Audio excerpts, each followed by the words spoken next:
안녕하세요. 볼리TV 서영욱입니다. 대한민국을 대표하는 두 공격수가 영국 땅에서 처음으로 맞대결을 펼쳤습니다. 토트넘의 손흥민과 울버햄튼의 황희찬 두 선수가 카라바오컵 32강에서 무려 승부차기까지 가는 혈투를 펼친 뒤 경기장에 남아 이렇게 유니폼을 바꾸면서 서로 포옹을 하는 모습 굉장히 감동적이었는데요. 이 경기 두 선수 어떤 모습 보였는지 또 어떤 의미가 있는 시합이었을지 살펴보겠습니다.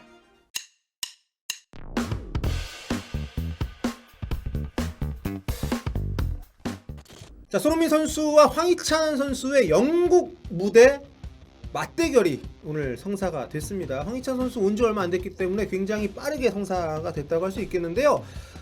일단 리그 경기는 아니었습니다. 카라바오컵 경기였고, 그래서 황희찬은 선발, 손흥민은 교체 멤버로 출전했습니다. 후반 15분에 손흥민 선수가 투입이 돼서 두 선수 모두 이제 풀타임 경기 끝날 때까지 뛰었기 때문에 한 30분 정도 함께 뛰었었는데요. 뭐 직접적으로 맞닥뜨리거나 뭐 그런 장면들은 없었습니다만 각자의 위치에서 최선을 다했습니다. 황희찬 선수는 이제 왼쪽 윙어로 선발 출전을 했고요. 하지만 후반전에 라지 감독이 공격수를 빼고 아다마 트라우레를 투입을 하면서 황희찬 선수가 원톱으로 올라가서 경기를 했습니다. 반면에 손흥민 선수는 이제 왼쪽 윙어로 이제 교체 투입이 돼서 이제 활약을 했고요. 두 선수 모두 뭐 좋은 움직임들 보여줬고요. 황희찬 선수 같은 경우에는 아직까지는 그래도 팀에 확실히 녹아들지는 좀 못한 모습을 좀 보였다고 저는 생각을 합니다. 일단 이날 양쪽 풀백들을 백업 선수를 썼고, 그렇기 때문인지 더 호흡이 안 맞는 면이 있었고요. 황희찬 선수가 기본적으로 윙에 배치가 됐을 때도 중앙을 향해서 굉장히 많이 들어가는 움직임을 보여줬기 때문에 그런 것들이 윙백들의 어떤 후방 지원이 잘 안 되고, 또 중앙에서의 패스 침투 같은 것이 잘 들어오질 못하면서 좀 안 맞는 부분이 있었고요. 그리고 황희찬 선수가 굉장히 의욕적인 모습, 경기 내내 정말 제가 세어보진 않았습니다만 동료들한테 공 달라고 손 든 장면이 10번은 넘었던 것 같아요. 굉장히 아주 동료들에게 자신의 어떤 존재감, 자기 위치를 좀 이렇게 송신하는 그런 어떤 송신탑을 굉장히 많이 세웠습니다. 그리고 그것 외에도 전체적으로 아직까지는 팀에 녹아들지 못했기 때문에 그렇게 막 티키타카가 이루어지는 그런 과정이 있지 못했습니다만 좀 뭐 이중계 볼 때 보니까 반응이 안 좋긴 하던데 저는 나쁘지 않다고 봐요. 그러니까 신입생이고 동료들도 이 선수의 스타일을, 황희찬의 스타일을 일단 모른단 말이에요. 그러니까 본인이 볼을 달라고 손을 드는 것뿐만 아니라 본인이 침투할 때도 계속 손으로 자기가 가는 방향을 가리키면서 이렇게 움직이는 모습이 저는 굉장히 자기 표현 강하게 하고, 자기가 어떤 축구를 하고 자기가 어떤 걸 잘할 수 있고 이거를 좀 동료들에게 좀 인식시켜주는 그런 모습이 있다는 점에서 저는 뭐 나쁘지 않다고 봅니다. 물론 드리블 좀 길고 또 뭐 슈팅 에서 좀 킥이 좀 이루어지지 못했고 이런 부분도 있었습니다만, 뭐 결과적으로 후반전에 팀이 골을 뽑아내는 과정에서도 볼을 탈취해내면서 직접적으로 골에 도움을 줬잖아요. 그런 부분들도 그렇고 점차적으로 황희찬 선수가 팀에 본인도 의욕적으로 임하고 있기 때문에 생각보다 빠르게 적응을 할 수 있지 않을까. 이날 경기에서도 90분 뛰고 또 이어진 승부차기에서도 1번 키커로 또 라지 감독이 냈잖아요. 1번 키커는 사실 의외였어요.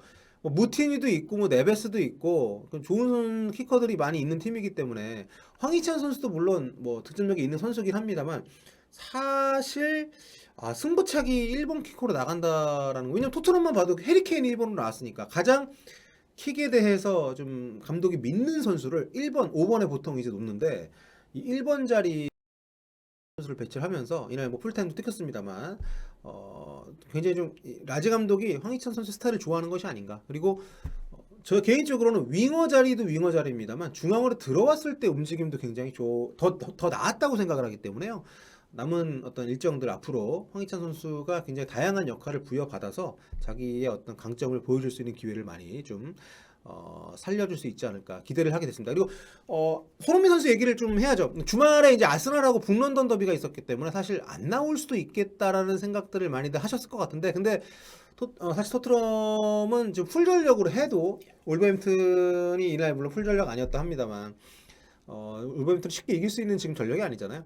지금 제가 분석한 영상을 아직 올리진 않았는데 토트넘이 올 시즌에 프리미어리그 20개 팀 가운데 기대 득점도 가장 낮고요. 굉장히 모든 공격 지표가 안 좋은 팀입니다. 그렇기 때문에 손흥민 선수가 후반에 들어가면서 좋은 장면들을 만들어 준 것이 좀 도움 많이 됐죠. 특히 후반 21분 네, 손흥민 선수가 왼쪽에서 정말 레이저 크로스를 올려줬고 해리 케인이 이걸 문전 쇄도하면서 머리로 슈팅까지는 성공을 시켰는데 이걸 넣지를 못하더라고요. 이게 들어갔으면 정말 타이밍 상으로도 확실히 앞서갈 수 있는 시간대였고 주도권을 좀 더 가져갈 수가 있는 상황이었기 때문에 그러니까 해리 케인이 전반전에 골을 넣긴 넣습니다만 아직까지도 칸에서 케인으로 좀 덜 돌아온 느낌입니다. 아까 채팅창에서 어떤 분께서 케네라고 하는데 케인하고 칸의 중간.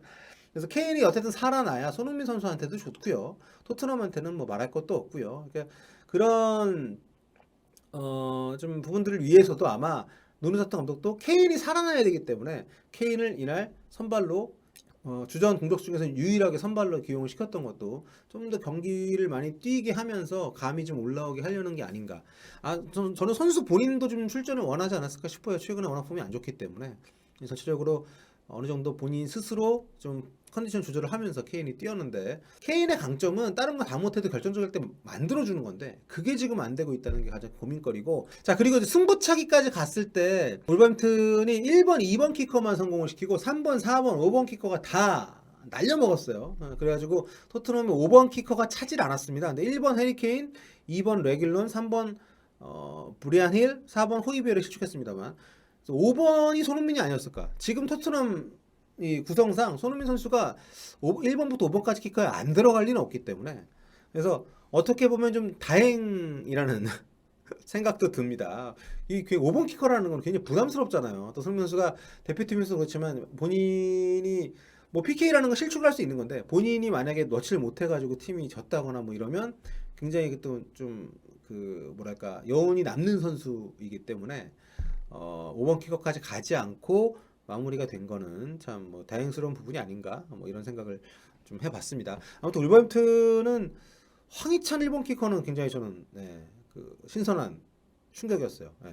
자, 그리고 지금 토트넘이 이 경기를 이기면서 카라바오컵 16강에 이제 올라가게 됐습니다. 카라바오컵은 4강전 이전까지 그러니까 32강, 16강, 8강전까지는 비겼을 때 연장전이 없어요. 승부차기로 바로 들어갑니다. 뭐 여러 가지 체력적인 아무래도 그 코로나를 거치면서 전체적으로 체력의 부하가 좀 많이 걸리는 예전에는 막 재경기도 하고 막 연장도 가고 막 이랬었는데 그런 것들을 이제 감안을 했을 때 그런 규정 변경은 잘 된 거라고 생각하고요. 아무튼 지난 시즌에 준우승했잖아요. 이 대회에서 결승 가면 끝판왕 맨시티가 풀 전력으로 나오니까 그걸 넘기는 쉽지 않은 토트넘이긴 합니다. 어쨌든 지금 리그에서 뭔가 공격도 잘 되지 않고 전체적으로 굉장히 좀 어수선합니다. 부상자들도 좀 있습니다만 그런 상황에서 저는 아스날전 중요한 경기 앞두고 이렇게 상대적으로 부담이 좀 덜한 경기를 통해서 전체적으로 좀 발을 맞춰보고 좀 분위기도 끌어올릴 수 있는 어떤 그런 계기가 이번 시합이 됐다는 점에서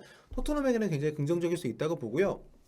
그리고 울버햄튼의 황희찬 선수 전국 진출 이후에 첫 선발이었습니다. 뭐 경기력이 뭐 냉정하게 그렇게 막 좋진 않았던 것 같아요. 잔실수도 많았고 그런데 굉장히 의욕적으로 새 무대에 적응하려는 모습을 보여줬고 또 승부차기 1번 키커로 나온 것에서 보듯이 굉장히 감독이 좀 신뢰를 하고 있는 것 같습니다. 훈련장에서 보여준 모습이라거나 그동안 유럽에서 보여준 것들에 대해서. 그래서 앞으로 좀 더 많은 기회를 얻을 수 있는 그런 상황을 기대해도 좋지 않을까.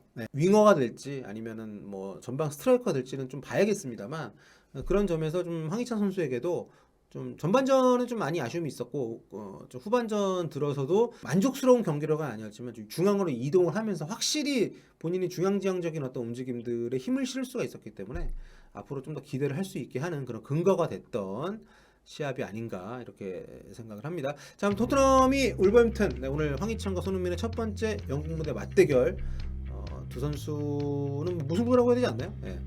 황희찬 선수가 어쨌든 간에 뭐 풀타임 뛰면서 좋은 장면들도 만들었었고 손흥민 선수도 많은 시간 뛰지 않았습니다. 좋은 모습도 있었고요. 앞으로 또 뭐 리그에서든 뭐 FA컵에서든 다시 만나겠습니다만 또 그때 다시 한번 두 선수 정면 승부를 펼칠 수 있는 그런 모습을 기대하겠습니다. 자, 오늘 후토크 여기까지 하고요. 오늘 지금 또 이강인 선수가 레알 마드리드 나가서 골 넣고 난리가 나서 그거 입중계 하러 또 가보도록 하겠습니다. 그럼 지금까지 볼리TV 토트넘과 울버햄튼의 카라바오 경기 후토크였습니다. 골바.